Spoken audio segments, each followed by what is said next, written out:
अस्सलाम वालेकुम जी। मेरा नाम डॉक्टर बिलाल हनीफ। अच्छा जी, आज जिस मौजू पे मैं बात करूंगा वो है पार्किंसन डिजीज़। पार्किंसन को हम राशा की बीमारी भी बोलते हैं। ये एक एज रिलेटेड जो है वो डिजेनरेटिव कंडीशन होती है। ये अक्सर जो है वो जो 60 साल के बाद के अफराद होते हैं उनमें पाई जाती है। उससे पहले भी ये देखी गई है, ज़रूरी नहीं कि 60 साल ही, लेकिन एवरेज जो है वो 60 साल के बाद के लोगों में होती है। एक रिसर्च के मुताबिक जो 60 साल के बाद के अफराद होते हैं उनमें तकरीबन 1% लोगों को जो है ये पार्किंसंस का इशू जो है वो होता है। अच्छा, पार्किंसंस की अब अगर हम इलामतों की बात करें तो इसमें जो है हम इलामतों को दो उस पार्ट्स में जो है वो डिवाइड करेंगे। एक होती है नॉन मोटर, एक होती है मोटर। नॉन मोटर की अगर बात करें तो उसमें जो है सेंस ऑफ स्मेल, यानी कि कोई चीज़ को जब वो सूंघेंगे उनको जो है उसकी खुशबू नहीं आएगी। फिर ड्रोलिंग यानी कि ड्रॉप, कह लें कि रालें टपकना, ये इशू होगा। कॉन्स्टिपेशन, कब्ज़ का इशू हो सकता है। ठीक है। और इसके साथ साथ जो है उसको आप कह लें कि नींद में प्रॉब्लम हो सकती है। रेस्टलेस नेक एक सिंड्रोम होता है, वो उसको हो सकता है। तो ये सारी प्रॉब्लम जो है उसको नॉन मोटर में आएंगी। मोटर की अगर बात करें तो पेशेंट जब वो स्लो मूवमेंट, यानी कि उसको हम ब्रेडिकाइनेजिया भी मेडिकल में बोलते हैं, उसकी मूवमेंट स्लो हो जाएगी। इसके साथ साथ रेस्टिंग ट्रेमर्स आते हैं। आप कह लें कि वो अफराद जो हैं ऐसे ऐसे उसका हाथ मूव करेगा। पिन रोलिंग मूवमेंट होती है बेसिकली। ठीक है। तो ऐसे पिन रोलिंग मूवमेंट करेगा। रेस्टिंग ट्रेमर आएंगे जब वो बंदा फारिग बैठा है, पेशेंट जो है वो फारिग बैठा है, तो उसके हाथ की ये मूवमेंट होगी। ठीक है। और अगर जो है वो बंदा किसी छोटे मोटे काम में बिजी है, कोई एक्टिविटी परफॉर्म कर रहा है, तो उसमें उसको ट्रैमर जो है वो नहीं आएगी। ये भी एक इसकी इलामत है। इसके साथ जो उसका पोस्चर है, गेट है, पैटर्न है, वो उसके अंदर काफ़ी बिगाड़ आ जाता है। ये भी एक उसका इशू होता है। तो ये जो है सारी इलामतें हैं इसमें। और ये पेशेंट टू पेशेंट वेरी भी करते हैं, ज़रूरी नहीं एक पेशेंट में आई तो दूसरे में भी यही आएंगी।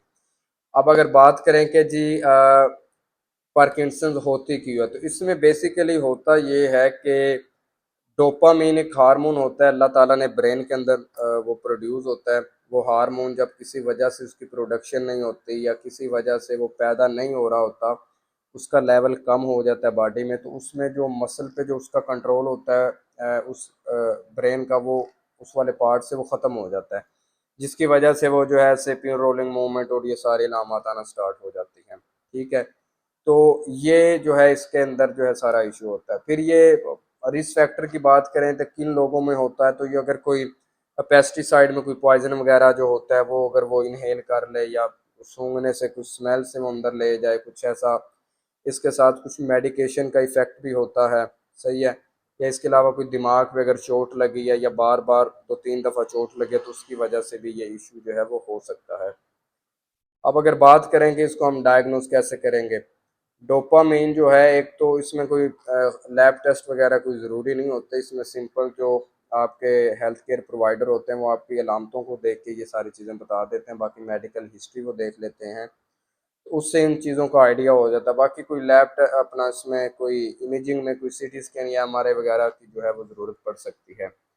तो अगर इसके ट्रीटमेंट की बात करें, ट्रीटमेंट में इसमें यही है कि चूँकि ये मेन इसकी वजह यही होती है कि डोपामिन का लेवल कम होता है, तो उसमें हम जो आपके डॉक्टर हैं न्यूरो वाले, वो जो है वो लीवोडोपा या कार्बिडोपा के नाम से एक टैबलेट आती है, वो उनको देते हैं। साथ में थोड़ा वो ट्रीटमेंट होता है। उससे क्या होता है, ज़रा डोपामिन का लेवल थोड़ा बढ़ता है और उसकी वजह से जो है वो जो इलामतें आ रही होती हैं वो बेहतर होना शुरू हो जाती हैं।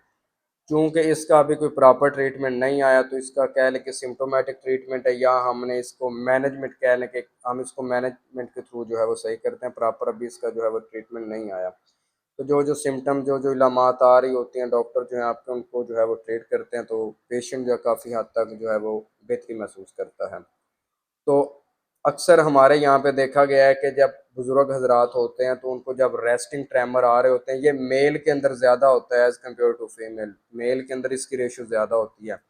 तो अमूमन जो बुजुर्ग हजरात हैं वो जब घर में बैठे हैं या बाहर निकलते तो उनके ऐसे हाथों में प्रॉब्लम आ रही होती है, ट्रेमर्स आ रहे होते हैं, तो लोग कहते हैं जी बस कमज़ोरी की वजह से हो गया, जिसकी एज ऐसी हो गई है। तो वो कमज़ोरी की वजह से नहीं होता। उनको बेसिकली जो है वो राशा की बीमारी हो गई होती है। वो अपने अगर कोई ऐसा मसला है तो करीबी डॉक्टर को दिखाएं और उसका प्रॉपर जो है वो इलाज करवाएं।